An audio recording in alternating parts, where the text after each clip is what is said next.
Imaginez une grande famille, une très très grande famille, issue d'un ancêtre prestigieux et exemplaire, bien qu'il ait aussi quelques défauts et qu'il ait commis des erreurs dans sa vie, un ancêtre qui aurait vécu il y a 4000 ans. Vous imaginez la taille de la famille de quelqu'un qui a vécu il y a 4000 ans. Imaginez que cette famille puisse exister encore aujourd'hui et qu'elle ait un lien privilégié, direct et personnel avec Dieu. Imaginez encore que cette famille soit appelée à se multiplier davantage, malgré la taille qu'elle a déjà atteinte au fil des siècles, au fil des millénaires même, en intégrant en son sein une multitude de peuples. Imaginez une famille plus grande que des peuples, qui dépasse les frontières des peuples. Une famille appelée à être une source de bénédiction pour toutes les familles de la terre. Une famille à travers laquelle Dieu restaurerait tout ce qui a été brisé dans ce monde. La relation avec Dieu, la relation que nous avons avec nous-mêmes, les relations que nous avons les uns avec les autres, et la relation avec la création. Imaginez enfin que l'héritage promis à cette famille soit non pas un petit lopin de terre, non pas même un pays, mais la terre entière, sur laquelle tous les descendants de cet ancêtre prestigieux régneront, y travailleront pour cultiver l'harmonie qui y aura été rétablie. Est-ce que vous ne voudriez pas faire partie de cette famille ? Si. Vous réagissez mieux qu'au premier culte. Au premier culte, j'ai l'impression que personne ne voulait faire partie de cette famille. C'est une blague. Hein. Eh bien, j'ai une bonne nouvelle. Cette famille existe et il est possible d'en faire partie. Et je vous invite à découvrir comment en lisant avec moi dans l'évangile de Luc, au chapitre 19, les versets 1 à 10. Évangile selon Luc, chapitre 19, les versets 1 à 10.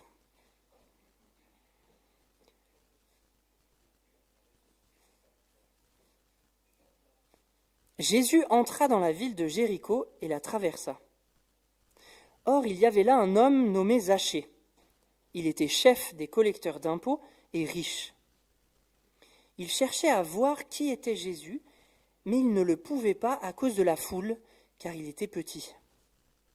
Alors il courut en avant et grimpa sur un sycomore, un arbre, pour voir Jésus qui devait passer par là.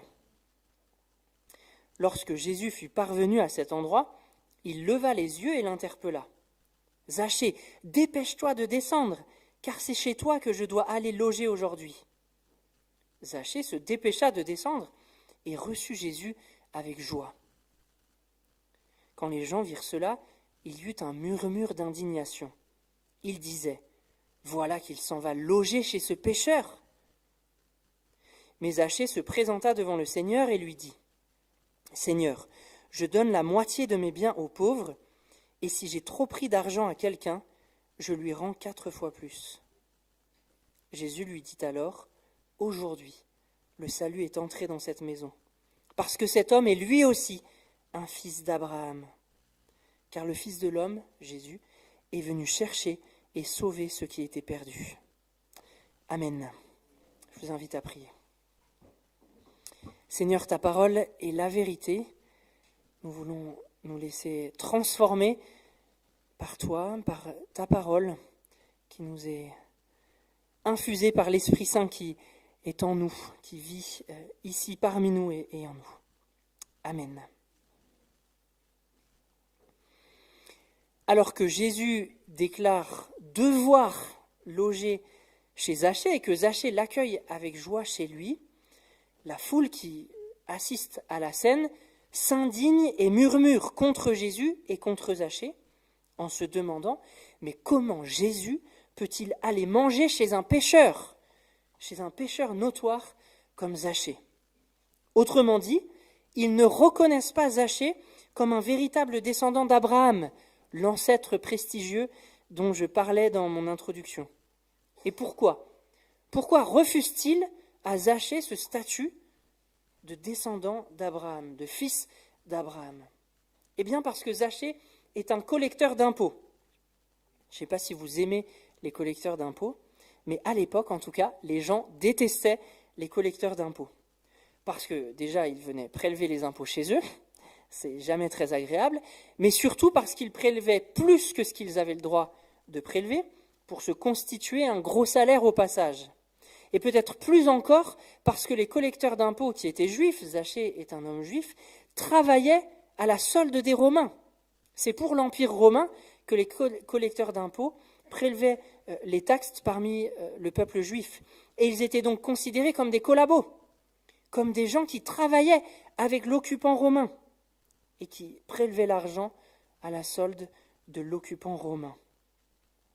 Peut-être aussi que Zachée était détesté parce qu'il était riche et que les riches sont parfois mal vus par certains aujourd'hui encore. Mais Jésus, lui, porte un tout autre regard sur Zachée. Il déclare qu'il est bien, lui aussi, un fils d'Abraham. Il a beau être collecteur d'impôts, pour l'Empire romain, il a beau être riche, Jésus le considère comme un fils d'Abraham. Et ce qui fait dire cela à Jésus dans ce texte, c'est que Zachée agit comme Abraham. Il y a un air de famille entre Abraham et Zachée. Abraham qui a vécu 2000 ans avant Zachée. En effet, juste avant que Zachée dise devant Zachée et devant la foule qu'il est bien lui aussi un fils d'Abraham, Zachée a dit à Jésus comment il gérait ses biens, comment est-ce qu'il gérait sa richesse. Et Zachée a notamment dit à Jésus qu'il partageait largement ses biens avec les pauvres, puisqu'il redonne la moitié de ses biens pour ceux qui en ont besoin.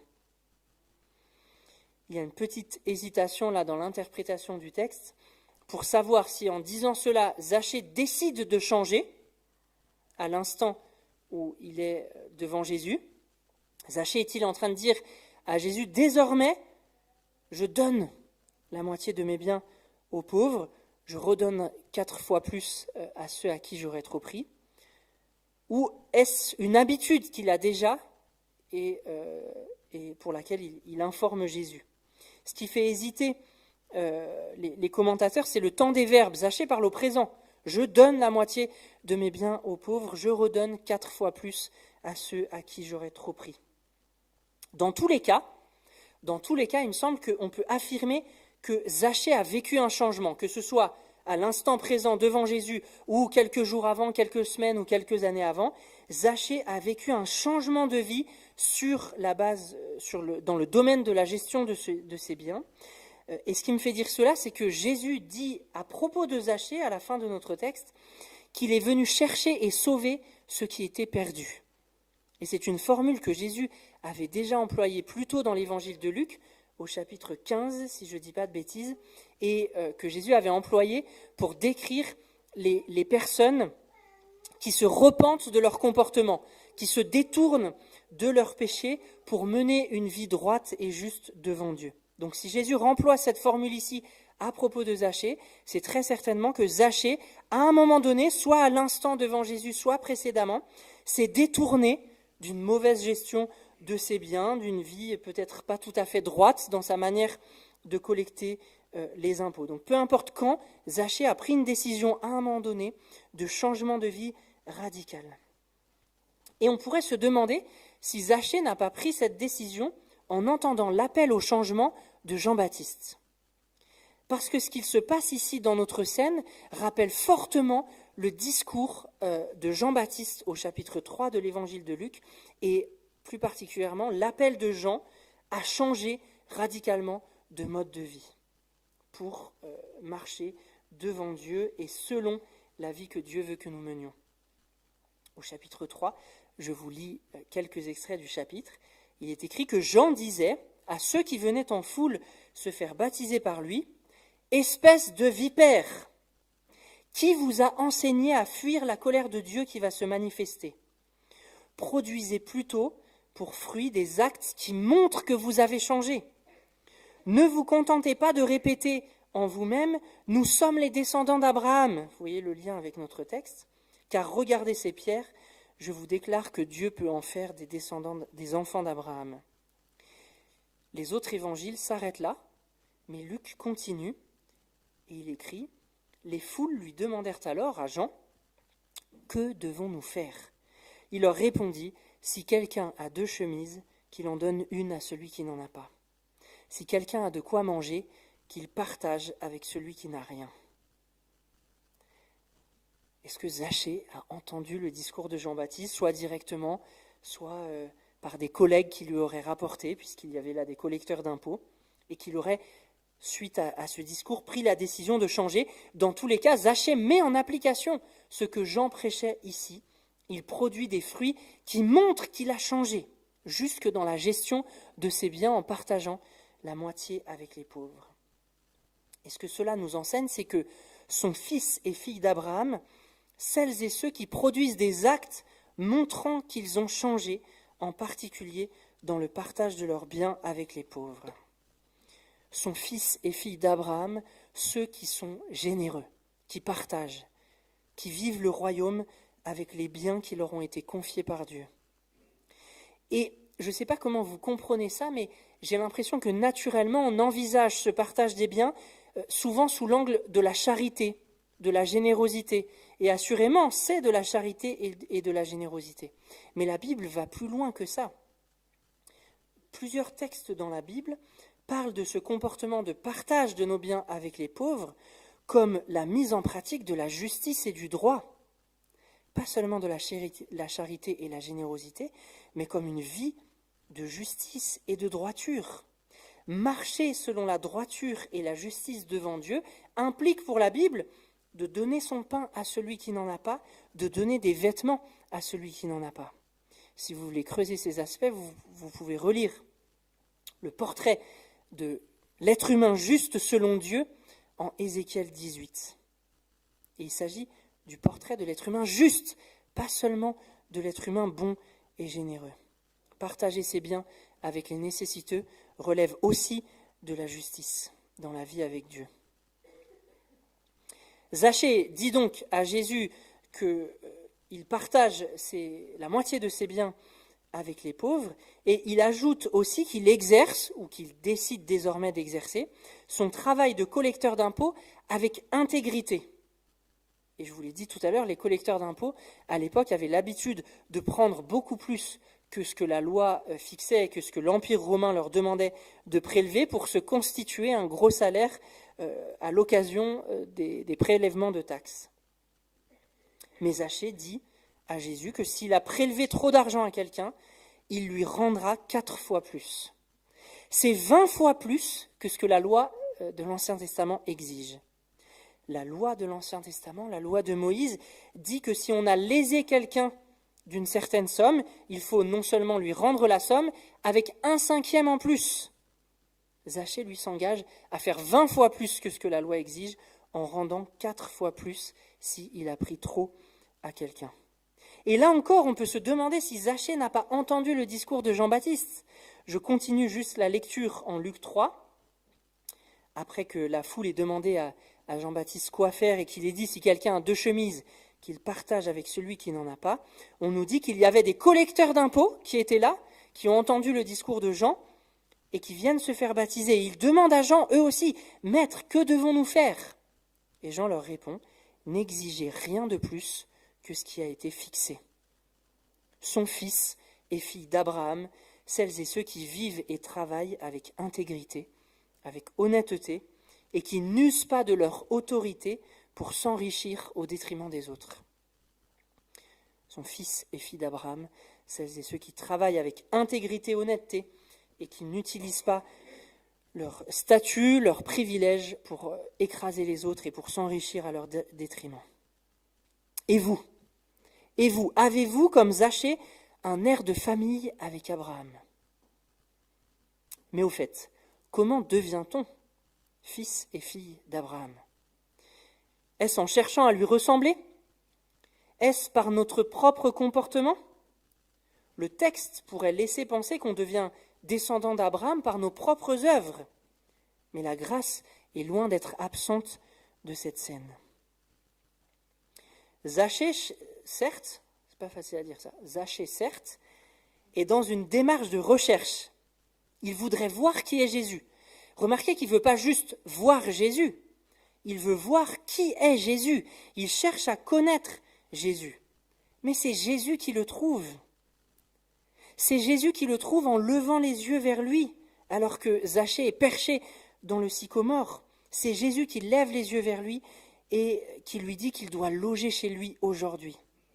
Et Jésus dit même à la fin du texte, dans ce verset que j'ai déjà cité, qu'il est venu chercher et sauver celui qui était perdu. Jésus est venu chercher et sauver Zachée, de la même manière qu'aujourd'hui, il nous cherche et désire nous trouver. Ce que ça montre, c'est que personne n'est exclu a priori de la grande famille d'Abraham. Comme le montre l'exemple de Zachée, détesté par ses contemporains à cause de ses fonctions de collecteur d'impôts et donc marginalisé dans la société juive de l'époque, personne n'est exclu a priori de la grande famille issue d'Abraham. Plusieurs personnes marginalisées à l'époque de Jésus ont été cherchées et trouvées par lui. Et aujourd'hui encore, les personnes marginalisées par notre culture et notre époque, que ce soit à cause d'une maladie, d'un statut social ou d'une origine, sont cherchées et trouvées par le Seigneur. Et ce n'est donc pas en imitant la générosité et l'intégrité d'Abraham, de Zachée ou même de Jésus qu'on devient membre de la famille, mais c'est en accueillant Jésus avec joie. Comme Zachée, dans ce texte, après que Jésus lui dise « Je dois loger chez toi », aujourd'hui, il descend et se dépêche même de redescendre du sycomore et il accueille Jésus avec joie dans sa maison. C'est par cet accueil joyeux, par la foi, en mettant notre confiance en Jésus, que nous devenons les fils et les filles d'Abraham. Paul le dit clairement dans un autre texte aussi, en Galates 3, verset 7, « Seuls ceux qui placent leur confiance en Dieu sont les fils et les filles d'Abraham. » Mais, et c'est l'enseignement fort de notre texte aujourd'hui, mais de la même manière que la foi d'Abraham se manifestait en actes, par son obéissance, par sa générosité, par son intégrité, notre foi doit également se traduire en actes, en particulier dans la gestion de nos biens, en particulier dans le partage de nos biens avec les pauvres. Et ce n'est pas la quantité qui compte ici. Le seuil n'est pas forcément fixé à la moitié de nos biens. Ça, c'est à chacun, devant Dieu, dans la prière, de jauger quelle part de mes biens le Seigneur m'invite à repartager avec ceux qui en ont besoin. Donc peu importe la quantité, mais notre foi doit se traduire en actes dans le partage de nos biens avec les plus pauvres et dans une intégrité, dans une honnêteté, dans notre style de vie et dans notre manière de travailler. Si c'est ainsi, si nous devenons fils et filles d'Abraham par un accueil joyeux de la personne de Jésus, c'est qu'en réalité, la personne centrale de cette grande famille issue d'Abraham, cette famille qui comporte de nombreux peuples et à qui le monde a été promis en héritage, c'est que la personne centrale, ce n'est pas Abraham, mais c'est Jésus. C'est en lui que les promesses faites à Abraham se réalisent. C'est lui qui, en offrant sa vie à la croix, fait tomber la barrière entre les peuples. C'est Éphésiens 2, ça. Par sa mort à la croix, Jésus a fait tomber la barrière entre les peuples, la barrière de séparation entre les peuples. C'est lui qui, en offrant sa vie à la croix, permet aux uns et aux autres de devenir par la foi, par l'accueil joyeux de sa personne, des descendants d'Abraham, et plus encore, des fils et des filles de Dieu. C'est par lui encore que l'Esprit de Dieu est répandu sur tous ceux qui croient. C'est lui qui, de riche qu'il était, s'est fait pauvre pour nous, en devenant homme, afin que nous soyons enrichis du salut et de la vie éternelle. Alors comme Zachée, accueillons-le donc avec joie et marchons dans ses pas. Pratiquons la justice en partageant nos biens avec ceux qui en ont besoin. Vivons et travaillons avec intégrité. Soyons des fils et des filles d'Abraham, plus encore soyons des fils et des filles de Dieu, adoptés par lui grâce à la mort et à la résurrection de Jésus. Amen. Je vous invite à un temps de silence pour recevoir la parole qui a été partagée.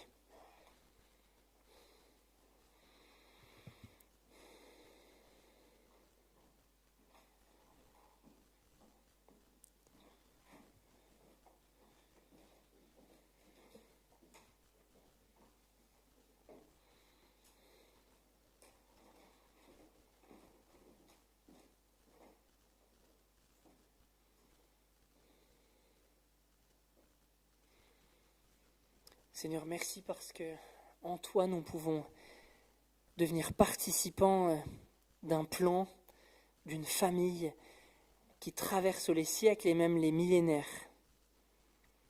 Cette famille que tu as décidé de fonder toi en mettant à part Abraham, avec qui tu as fait alliance, à qui tu as promis le monde en héritage, comme le dit Paul en Romains 4, verset 13. Pas juste une terre, c'est le monde qui a été promis en héritage à Abraham.